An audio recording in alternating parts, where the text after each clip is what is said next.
आप सभी लोगों को राम राम। देखिए, कंपटीशन कुछ भी करवा सकता है। मैं एक हेल्दी कंपटीशन की बात कर रहा हूं और सिर्फ ऑटोमोबाइल सेक्टर की बात कर रहा हूं। कंपनी चाहती है कि उनकी गाड़ी हर कोई खरीदे, इसमें कुछ गलत भी नहीं है, लेकिन उनकी गाड़ी कस्टमर्स को अट्रैक्ट करे, इसके लिए कंपनीज अपने प्रोडक्ट को बेहतर से बेहतर बनाना चाहती हैं। उसमें अच्छे से अच्छा फीचर देके, अच्छे से अच्छी डिजाइन देके। अब इंजन तो आप हर बार बदल नहीं सकते, ना ही उसकी टेक्निकल और ये पावर और टॉर्क फिगर्स को बार बार चेंज कर सकते हो। जो बार बार फ्रिक्वेंटली चेंज किया जा सकता है वो है डिजाइन या फिर फीचर्स। वही कंपनी करती है अपने प्रोडक्ट को ज्यादा से ज्यादा बेचने के लिए। और इसी कंपटीशन की दौड़ में कभी कभी कंपनीज अपनी गाड़ियों में कुछ ऐसे चेंजेस कर देती है जिसका कोई यूज नहीं था। अब यूज नहीं था यहां तक फिर भी ठीक है, लेकिन कुछ ऐसे चेंजेस हैं जिनका यूज भी नहीं है और ऊपर से वो डेंजरस हो रहे हैं, जो फीचर मैं आपको इस वीडियो में बताने वाला हूं। अब जैसे आप सोच रहे हो कि यार ऐसा कौन सा फीचर है जो यूजफुल नहीं है, आप मुझे ये बताइए। मैं इंडिया की बात कर रहा हूं हाल फिलहाल कि इंडिया में सनरूफ का क्या यूज है? सिर्फ देखने में अच्छी लगती है, यूज करने में अच्छी लगती होगी शुरुआती 2-4-5 महीनों में। उसके बाद में ये सनरूफ खरीदने वाले जो लोग हैं वो 2-4-5 महीने बाद अपनी सनरूफ कभी नहीं खोलते।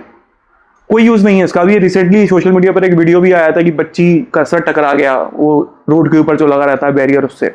और ऐसे कई सारे इंसिडेंट्स होते हैं, ये तो कोइंसिडेंटली शूट हो गया तो आपको पता चल गया। दूसरा, DRLs, day time running lights, इनका कोई यूज है? देखने में अच्छी लगती हैं, बस ये यूज है कि दिन में आप एक पट्टी चलाकर घूम रहे हो, उसका कोई यूज है नहीं, वो देखने में अच्छी लग रही है। अब आती है बात कि ये क्रिएट कहां से हुआ भाई? जब यूज नहीं था तो बनाया क्यों? असल में ये यूजफुल हैं, ये दोनों फीचर्स यूजफुल हैं, सनरूफ भी और डीआरएल भी, लेकिन इंडिया में यूज नहीं है इनका। इन दोनों फीचर, ऐसे कई सारे फीचर्स हैं जो इंडियन गाड़ियों में आपको देखने को मिल जाएंगे, लेकिन उनका यूज नहीं है। सिर्फ देखने में अच्छे लगते हैं, यूज करने में प्रीमियम फील देते हैं, इसलिए वो गाड़ियों में है। ठीक, इसके ऊपर एक सेपरेट वीडियो बन सकता है, बहुत बड़ा टॉपिक है, आप लोग बोलोगे तो मैं बना दूंगा। हाल फिलहाल हम अपने टॉपिक पर वापस आते हैं।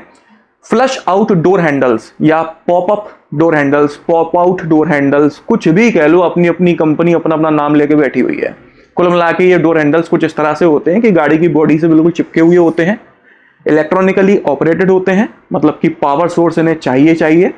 जो ट्रेडिशनल डोर हैंडल्स होते हैं जिसको हम ऐसे हाथ अंदर डाल के खोलते हैं, ये वैसे नहीं होते, अंदर होते हैं। XUV 700 में आप लोगों ने ध्यान दिया होगा, मतलब और भी गाड़ियों में पहले भी आ चुके हैं, लेकिन आपने इस फीचर पर तब ध्यान दिया होगा जब XUV 700 के साथ ये मार्केट में आना शुरू हुए थे। इस फीचर को टेस्ला सबसे पहले मार्केट में लेके आया था और टेस्ला ने कहा था कि ये फीचर्स ईवी गाड़ियों की रेंज बढ़ाने में मदद करते हैं, क्योंकि जो एरोडायनेमिक डिजाइन होती है गाड़ियों की, कि हवा को चीरते हुए गाड़ी चले जाए कम से कम पोजीशन में, जिस वजह से गाड़ी का माइलेज जो है वो इंक्रीज होता है, इसलिए एरोडायनेमिक डिजाइन बनाई जाती है।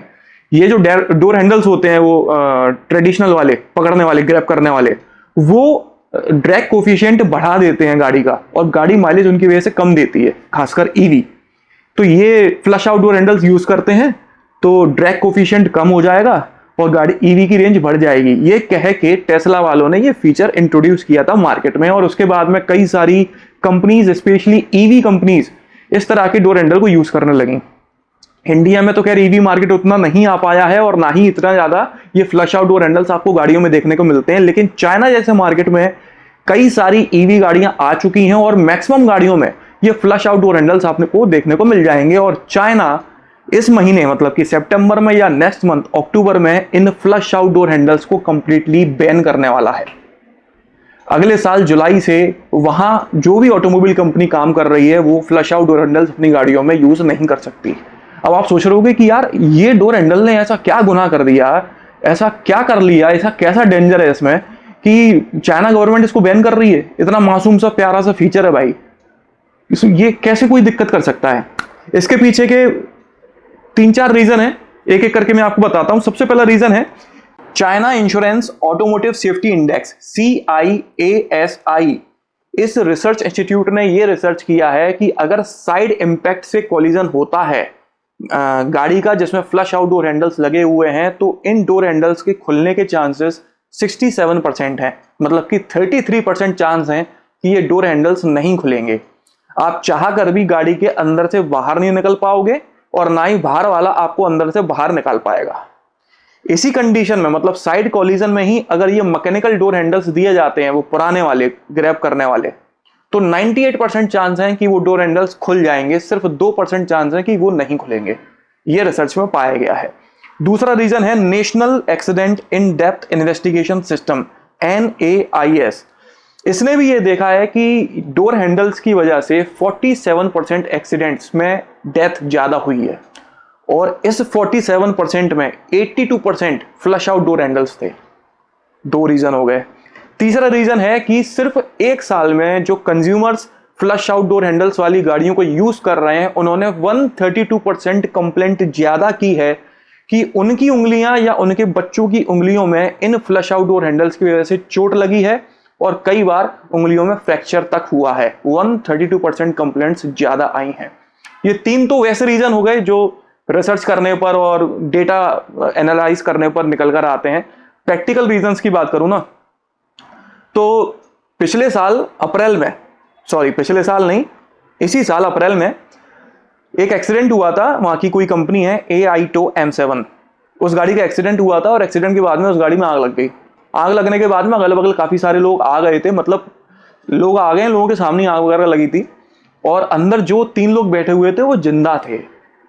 ये door handles, flush out door handles काम करना बंद कर गए थे, फेल हो गए थे। लोगों ने खूब कोशिश करी, उसको खोल नहीं पाए हैं। जब तक उन्होंने कांच वगैरह तोड़ा तब तक वो तीनों लोग जल के मर चुके थे। ये एक्सीडेंट वहां पर काफी हाईलाइट हुआ था, एक बड़ी न्यूज बनी थी वहां पर। ऐसे ही डॉक्टर ओमार अवान, ये टेस्ला मॉडल एस में बैठे हुए थे, इनकी गाड़ी में भी आग लग गई और ये हैंडल्स काम करना बंद कर गए थे।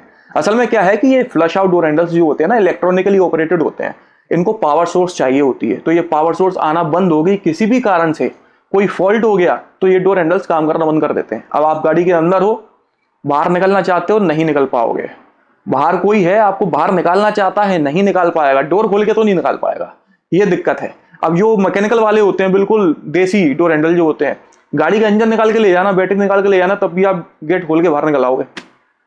इसलिए ये सबसे बड़ा ड्रॉबैक है इन फ्लश आउट डोर हैंडल्स का।